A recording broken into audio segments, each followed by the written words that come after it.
ஆமா, எப்பவுமே மாட்டு பொங்கல் பிரமாதமா இருக்கும். இங்க ஆமா, நம்ம தோட்டத்துல கொண்டாடுற ஒரே பண்டிகை அதுதான். ம். எல்லா லேபர்ஸை வச்சு. Okay, okay, okay. இப்ப எத்தனை இதுல வந்து பால் கறக்கிற மாடுகள் எத்தனை சார் இருக்கு நமக்கு? 3 3 மாடுகள். இப்ப கன்னுக்குட்டி போட்டிருக்காரு. போட்டிருக்கு. இப்ப போட்டு இது இது தாய், இது அதோடைய ஆமா, கன்று. கன்று. ஓ!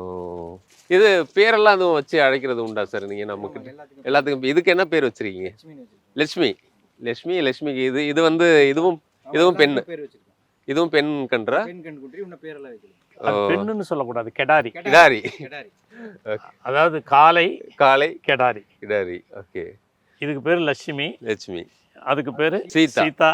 ஓ, இது லட்சுமி. அந்த சூப்பர். இது எவ்வளவு பால் சார் இதெல்லாம் இப்ப வந்து? இதுதான் ஒன்றும் 1 லிட்டருக்கு மேல கறக்காது. கீழே 1/2 லிட்டர் 3/4 லிட்டர் அவ்வளவுதான். அதுதான் கறக்கும். இப்ப வந்து நம்ம ஜெர்சி, இந்த சிந்து மாடு ஐயா, அந்த மாதிரிலாம் கிடைக்காது. அப்ப இது ஃபுல்லாவே கண்ணுக்குட்டி கொடுத்துருவீங்க முழுக்க? கண்ணுக்குட்டி கொடுப்போம். மீதி இருந்ததுன்னு சொன்னா எடுத்துக்குவோம். இங்க பால் தேவை, இவங்க எல்லாரும் தயிர், மோர், அதுக்காக.